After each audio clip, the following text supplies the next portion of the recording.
Eh bien voilà, petite vidéo un peu particulière, ma caméra ne fonctionne plus, je ne sais pas pourquoi. Et donc je vais devoir faire une vidéo avec un autre instrument, j'espère que tu m'entends suffisamment. Aujourd'hui, je vais essayer de te donner des moyens de gérer les situations dans lesquelles tu pourrais te trouver lorsque tu essayes de t'exprimer en public ou devant un groupe de personnes et que tu as l'impression que chaque fois que tu oses ouvrir la bouche pour donner une information, quelqu'un t'agresse, quelqu'un te rabaisse et tu perds confiance en toi. Bonjour, mon nom est Sophie Stevens-Lemaigre de oserpartager.net. C'est le site. Donc si tu veux en savoir un peu plus, va sur le site, tu trouveras des informations sur le coaching, sur les formations que tu peux acheter en ligne, sur le livre que j'ai déjà publié en 2022 sur la communication. Et tu trouveras aussi sur le blog, c'est vrai que je n'en parle pas souvent, des articles que je fais où je réunis des groupes de vidéos que je produis. Aujourd'hui, j'ai décidé qu'on allait travailler des petits outils, des petits trucs pour t'aider à apprendre à gagner en confiance en toi. Alors, à qui est-ce que je m'adresse ? Je m'adresse à toutes les personnes qui se sentent un petit peu en manque de confiance en elles et qui se sont trouvées souvent, lorsqu'elles étaient dans des discussions et qu'elles apportaient un argument à la discussion, qui se sont trouvées dans des situations où elles se faisaient désarçonner en fait par n'importe qui. Quelqu'un d'un petit peu trop imposant, quelqu'un qui commençait à leur poser des questions en leur demandant de préciser, voire éventuellement qui doutait des informations qu'elles livraient. Je connais cette situation. Je l'ai très longtemps vécue, heureusement pour moi, j'ai pu m'en sortir. Et donc aujourd'hui, je vais essayer de te faire réfléchir pour te préparer correctement à faire face à ce genre de situation. Pourquoi est-ce que je pense qu'il faut se préparer ? Parce que tout le monde n'a pas la chance d'être extraverti et tout le monde n'a pas la chance d'avoir super confiance en soi. Nous sommes plus nombreux à douter de nous que d'avoir super confiance en nous. Pour moi, il est important de savoir comment gérer ce genre de situation. Et donc, je pense que quand on est outillé correctement, on peut mieux les attaquer. Dans ma logique de réflexion, j'ai pensé à différentes situations que je vais te livrer maintenant pour t'aider à un peu réfléchir. Admettons que tu sois quelqu'un qui est dans un cadre professionnel et tu as plein d'éléments que tu pourrais apporter durant les discussions parce que tu as des éléments que tu as appris, parce que tu as des connaissances et que tu sais que ces connaissances pourraient être utiles. Sauf que, à plusieurs reprises, quand tu as essayé de le faire, une personne de ce groupe t'a coupé la parole. Soit cette personne est un petit peu imposante, une personne un peu trop extravertie, qui a un petit peu trop besoin d'être le centre de l'attention, et Dieu sait qu'on en a quelques-uns autour de nous. Soit c'est simplement quelqu'un qui va vite, quelqu'un qui écoute très peu ce que les autres disent et qui veut simplement faire avancer la problématique. Et chaque fois que tu te trouves dans ce type de situation, ça te cale, ça te coince, tu n'arrives plus à t'exprimer et finalement, tu t'enfonces dans ta chaise pour redevenir invisible et tu n'argumentes plus rien, tu ne donnes plus d'informations, qui est finalement une bien dommage situation parce que je suis sûre que les arguments que tu apporterais pourraient être utiles à tout le monde. Pour pouvoir gérer ce genre de situation et t'aider à gagner en confiance en toi, il faut que tu te prépares. La première chose que je te conseille de faire, c'est d'avoir des arguments qui sont clairs.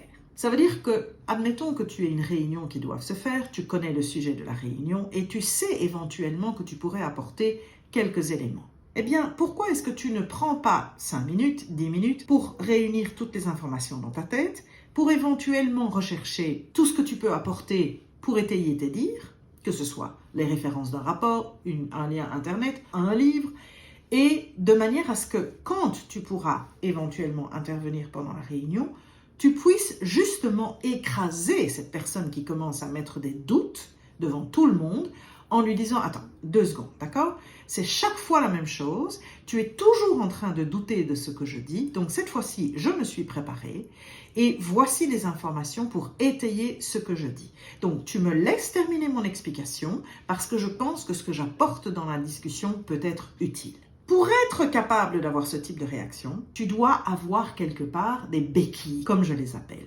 Des béquilles, ça veut dire des éléments qui vont soutenir ce que tu avances pour que l'autre qui essaie éventuellement de te questionner ou de te désarçonner ne puissent pas le faire aussi facilement. La première fois que tu le fais, c'est très important que tu aies ces éléments. Est-ce que ça veut dire qu'il va te foutre la paix? Peut-être pas. Peut-être qu'il va même aller chercher dans les petits coins pour essayer de te coincer. Mais à partir du moment où tu sais que l'information que tu apportes est utile et qu'il commence à questionner des détails qui ne sont pas importants, libre à toi à ce moment-là de dire « Ok, je t'entends bien par rapport à ces détails. Non, ceux-là, je ne les ai pas analysés, mais je peux certainement le faire et vous rapporter des informations pour tel moment, tel délai, peu importe. » Tu ne dois pas le laisser nécessairement te désarçonner.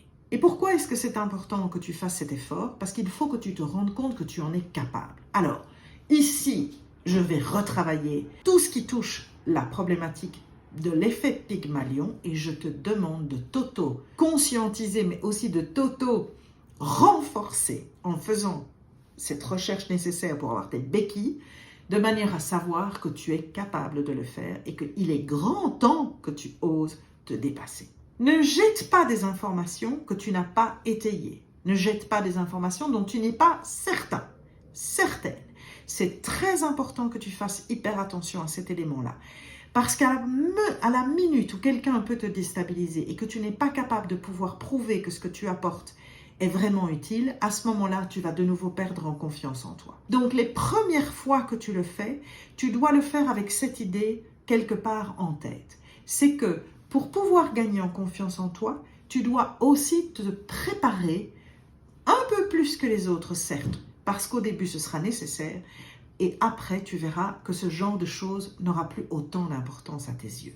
Le processus veut que, lorsque ce type de situation se présente et que tu démontres que tu apportes quelque chose d'utile au groupe et que tu peux éventuellement même étayer ce que tu apportes, ce qui facilite le travail de tout le monde puisque tu livres déjà des informations utiles, il va y avoir en fait un résultat positif qui va se mettre en place lors de la réunion suivante. Pourquoi? Parce qu'à partir du moment où tu as démontré que lorsque tu apportes quelque chose à la conversation, ce sont des informations qui sont utiles et qui sont bénéfiques pour tout le monde et pour le projet, dans le cas d'un environnement professionnel, eh bien, la prochaine fois que tu te retrouveras en réunion et que tu choisiras d'intervenir, les gens qui ont déjà expérimenté la première fois seront d'autant plus curieux de voir si tu continues sur ta lancée. Et tu auras créé, grâce à cela, le numéro 2 de mes petits points de repère, des alliés. C'est-à-dire que tu auras en fait autour de toi des personnes qui vont peut-être même arriver au point de faire taire la personne qui t'interrompt tout le temps en lui disant « Tu ne veux pas la laisser parler là, hein? On a peut-être envie d'avoir les informations qu'elle nous livre parce que je te rappelle que la dernière fois qu'elle l'a fait, c'était vachement utile. » Et donc en fait, tu vas découvrir que les béquilles se mettent en place toutes seules. Parce que les béquilles, ce sont les autres. Ce sont ceux qui te renforcent, qui valident ta pertinence et le fait que tu as le droit, comme n'importe qui d'autre, de participer à la discussion, d'apporter des éléments qui sont probants et qui sont utiles. Et cela va t'aider à avoir le soutien qui va aussi renforcer un petit peu ta confiance en toi. Donc tu vois que tout ça est un mécanisme qui doit se mettre en place. Et plus tu le pratiques, et plus tu vas voir que ce mécanisme se met en place. Ensuite, écoute, tu verras que tu finiras par ne plus accorder autant d'importance à l'intervention de ce fameux collègue. Voire, tu vas trouver dans la troisième solution un moyen de contourner l'obstacle, à savoir que la prochaine fois que tu décideras de faire une intervention, avant de commencer ton intervention, tu vas le regarder en lui disant « Attention, j'ai un truc à dire. Alors ne commence pas à me poser des questions, ne commence pas à douter de ce que je vais dire, laisse-moi aller jusqu'au bout. » Déjà à ce moment-là, ça va faire rigoler tout le monde parce qu'ils vont se rendre compte que tu as compris le mécanisme de cette personne, que tu commences à le gérer avec un petit peu plus d'humour, donc ça veut dire qu'il t'atteint un tout petit peu moins et à ce moment-là, tu pourras, toi, faire ce que tu dois faire, c'est-à-dire livrer des informations utiles. Ces trois éléments sont des éléments constructeurs. Ce sont des éléments qui vont t'apprendre à oser sortir de ta zone de confort, comme on dit, si facilement, mais qui vont vraiment te permettre de te rendre compte que tu es tout à fait capable d'intervenir dans une discussion, d'argumenter, de donner des informations. La seule chose que je veux que tu comprennes bien, c'est que pour construire ce soutien dont tu vas avoir besoin au début, surtout pour oser et pour avancer, c'est que tu ne peux pas arriver dans une conversation sans l'avoir préparée. Tu ne peux pas débouler avec une information dans une discussion sans être certaine de ce que tu vas annoncer. Alors, ce que je t'explique est tout à fait valable dans le cadre de relations personnelles et sera d'autant plus valable dans le cadre de relations familiales. Parce que malheureusement, c'est dans le cadre de la famille qu'il y a le moins de délicatesse possible. Si tu as, avec l'un ou l'autre membre de ta famille, parents, sœurs, frères et sœurs, peu importe, une relation où tu as tendance à te faire critiquer, rabaisser, où on doute de toi chaque fois que tu ouvres la bouche et que tu as appris à te mettre dans un petit coin en laissant tout le monde discuter et en les entendant raconter n'importe quoi, dans certains cas d'ailleurs, et que tu décides un jour, maintenant ça suffit, je vais leur donner des informations parce qu'ils se trompent et qu'ils ont vraiment besoin d'apprendre, eh bien à ce moment-là, tu vas te rendre compte que tu vas te faire attaquer. Parce que ce sont des réflexes. Les gens dans la famille n'apprennent pas à t'observer en tant que personne qui change. Ils te connaissent ou croient te connaître parce qu'ils ont une idée préconçue de toi. Dans le cadre de tes amis ou dans le cadre professionnel, cette préconception n'existe normalement pas autant, ou en tout cas, elle n'est pas assise comme elle l'est dans le cadre familial. Et donc, tu peux plus facilement changer les choses.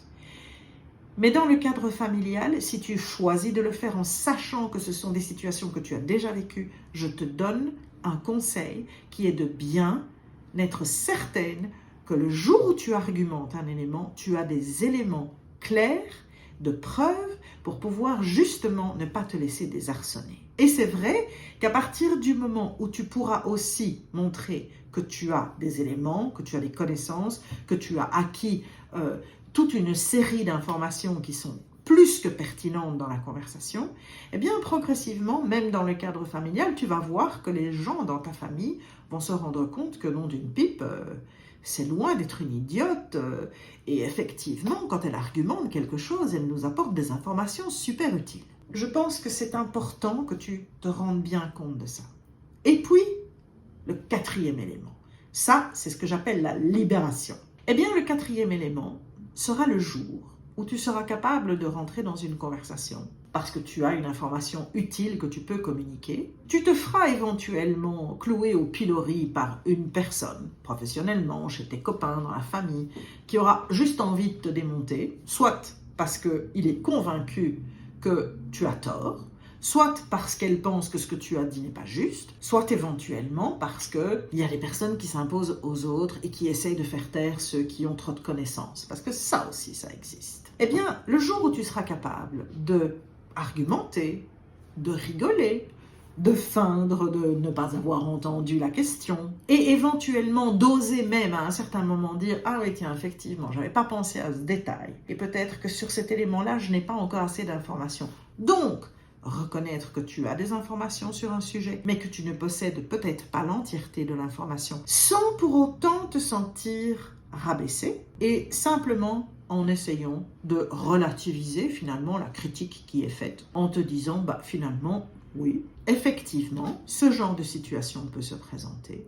Il est possible que tu n'aies pas toutes les informations, parce que tu vas te sentir plus à l'aise et que tu vas oser argumenter dans une conversation, et tu auras la capacité de pouvoir dire « Ah oui, effectivement, je ne suis peut-être pas tout à fait au fait de tous les détails », sans te considérer comme rabaissé, sans perdre confiance en toi et sans avoir l'impression que ça va te discréditer. Tu seras juste une personne comme les autres qui pourra participer aux discussions sans avoir besoin de se sentir inférieur. Voilà, j'espère que mes béquilles vont pouvoir t'aider à avancer et à pouvoir trouver le moyen d'oser te dépasser lorsque tu es dans une discussion, que ce soit au niveau professionnel ou pas. Parce que je te garantis qu'à partir du moment où tu te rends compte que tu en es capable, tu vas vraiment voir tes ailes se déployer. Bonne réflexion, bonne analyse, bonne recherche éventuellement pour te préparer, bonne discussion et à la prochaine fois. Salut! Cette vidéo t'a intéressé? Tu y as puisé quelques informations qui pourraient être utiles? Alors pourquoi ne pas la partager avec quelqu'un dans ton entourage, quelqu'un qui ne connaît peut-être pas encore la chaîne? Et si tu veux en savoir plus et continuer à pouvoir quelque part t'informer, voire éventuellement apprendre, je t'invite à souscrire à cette chaîne et n'oublie pas de cliquer sur la petite cloche de manière à être averti chaque fois qu'il y a une nouvelle vidéo disponible. Tu vas me permettre de faire grandir cette chaîne et de pouvoir avoir un peu plus d'impact auprès de personnes qui ont vraiment besoin d'un peu de soutien. Merci beaucoup.